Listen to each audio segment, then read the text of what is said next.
Olá pessoal, esse é mais um vídeo de Tira Dúvidas da semana.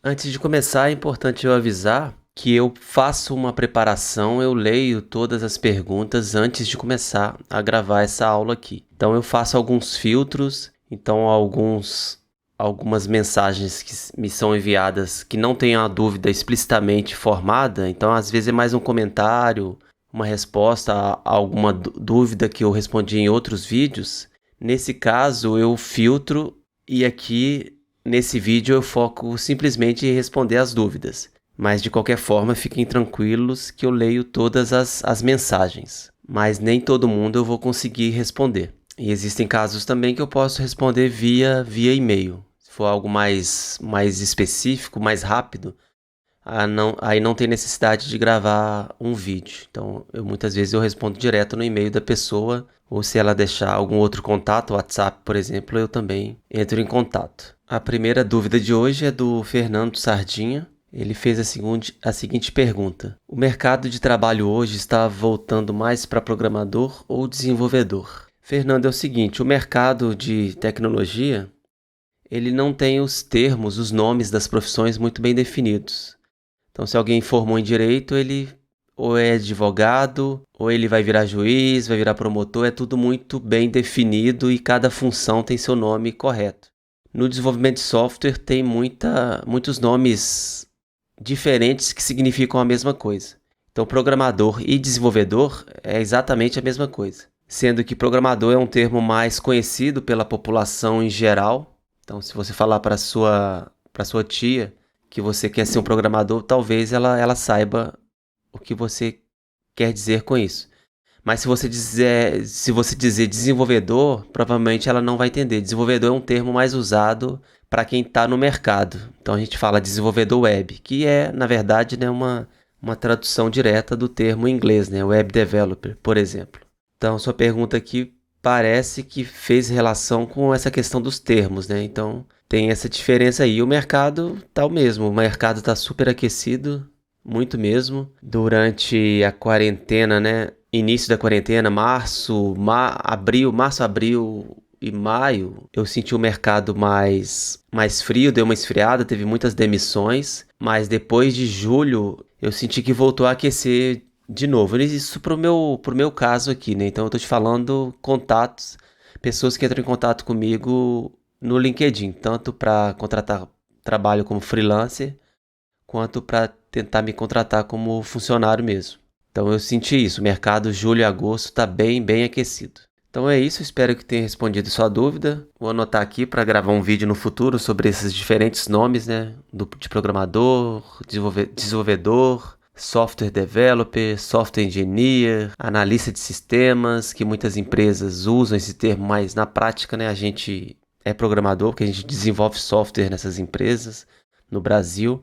Então espero ter respondido sua dúvida aí, mas eu anotei aqui para eu gravar um vídeo só sobre esses termos, esses nomes, né, diferentes que recebe o programador.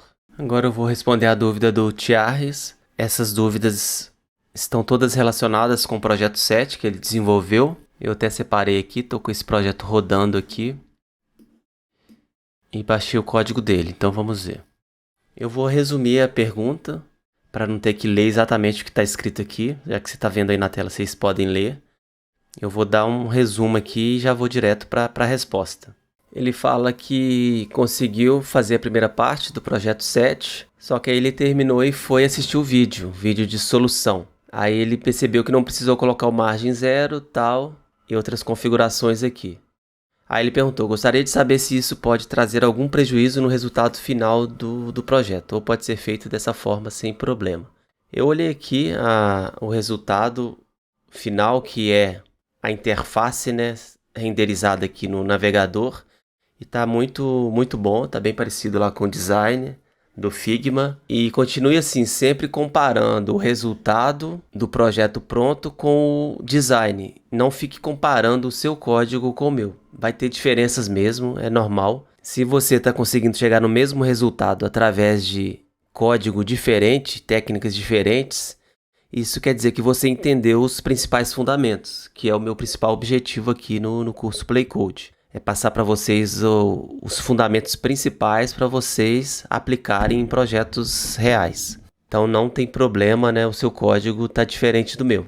Então essa pergunta aqui eu acho que eu já respondi. Então vamos para a segunda. Ele fala que está com dificuldade em entender como funciona o padding e o margin. Na verdade eu acho, lendo aqui, né, eu acho que você já sabe o que é o padding e o margin. Você sabe como usar. Você está mais na dúvida em saber qual que é o momento certo de usar um ou outro. E a resposta é não tem momento certo. À medida que você for desenvolvendo projetos, você vai saber que você vai colocar um padding num conteúdo de uma div, porque o seu texto tem que ficar com essa margem interior, né? Então o padding é margem interior e o margin é a margem exterior.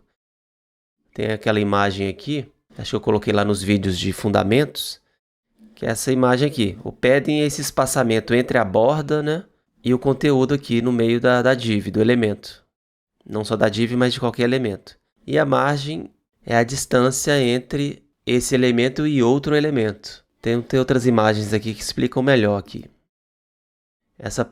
Esse padding aqui está bem explicado. O conteúdo está aqui dentro e tem essa distância aqui entre a borda e o conteúdo interno aqui.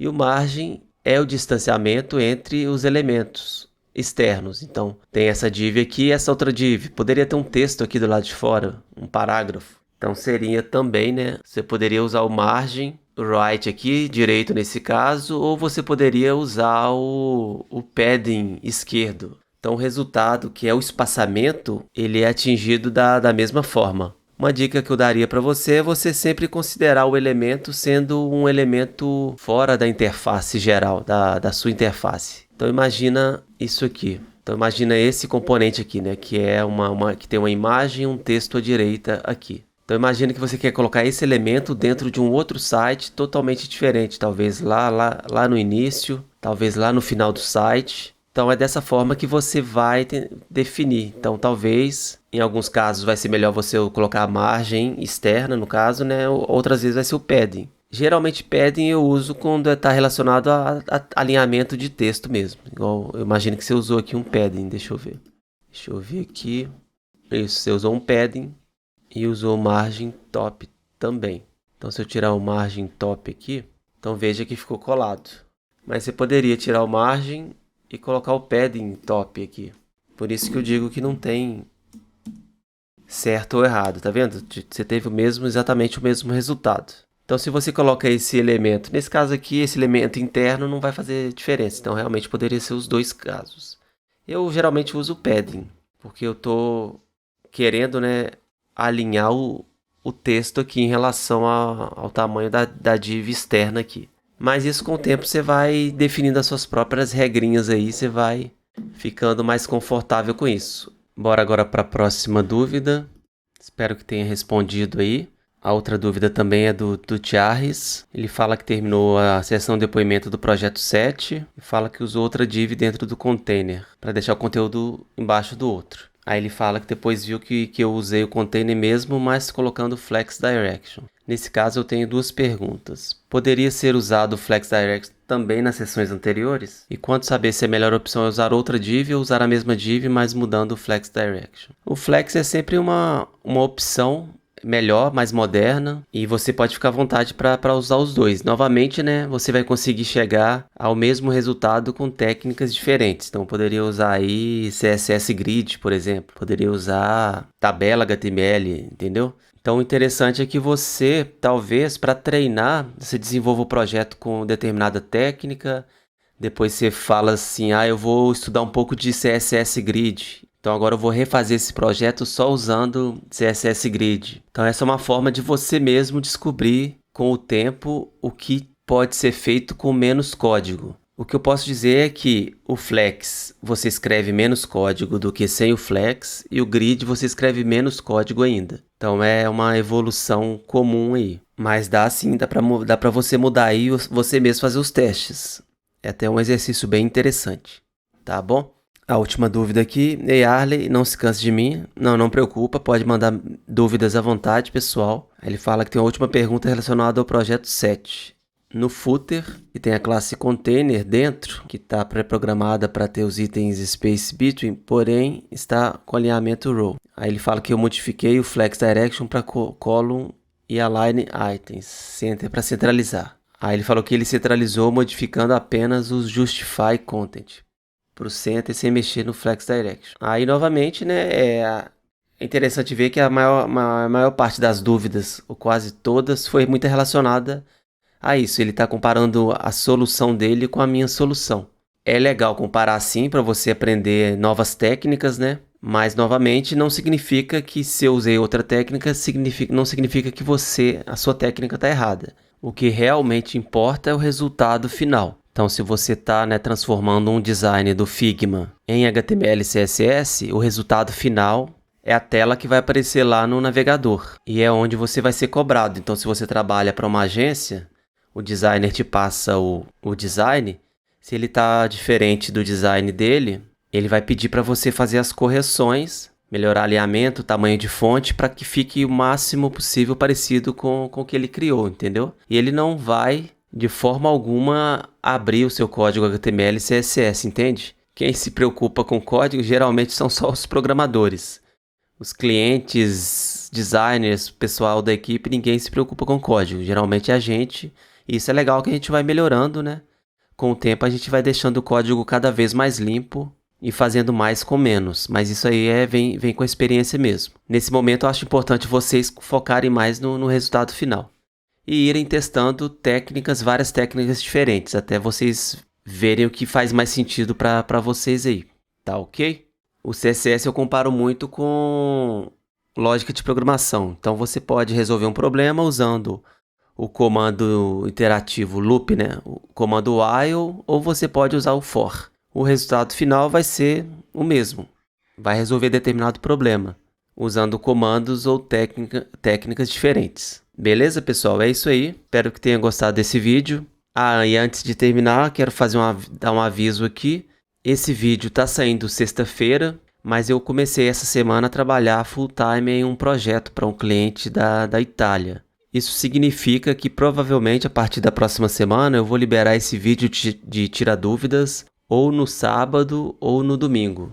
De qualquer forma, vai continuar do mesmo jeito, um vídeo de tirar dúvidas por semana. A diferença é que ao invés de sexta, provavelmente eu vou fazer ele no sábado ou no domingo.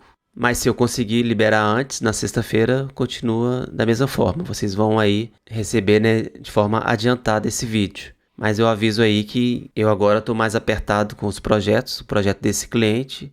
Então provavelmente eu vou tirar dúvidas de vocês no final de semana. É isso aí, grande abraço, até mais e tchau!